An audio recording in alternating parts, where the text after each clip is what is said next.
είχε μαστοριά και τέχνη Αλεπού στη δουλειά της. Ήταν περίφημη μοδίστρα και μέσα στο δάσος την προτιμούσαν όλες οι κυρίες της καλής κοινωνίας.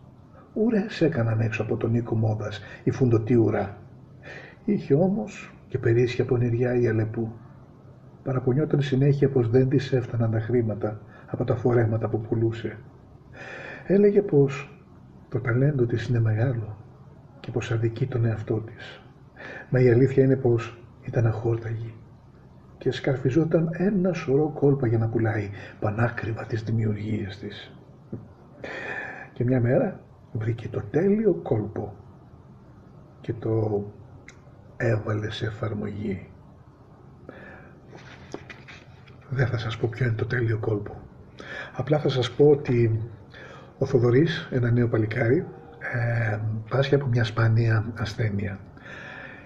Και έτσι η μητέρα του, η Χριστίνα Ντούμα, έχει γράψει μια σειρά από παραμύθια που λέγεται «Τα όνειρα του Θοδωρή». Το πρώτο είναι η Αλεπού Μοδίστρα. Υπάρχουν κι άλλα. Είναι από τις εκδόσεις Ελληνοεκδοτική.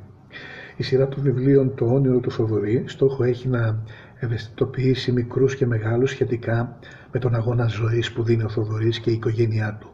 Μέρος των εσόδων θα υποβοηθήσει στη συγκέντρωση του πολύ μεγάλου ποσού που χρειάζεται για τη θεραπεία του. Ας τα ζητήσετε λοιπόν από όλα τα βιβλιοπωλεία.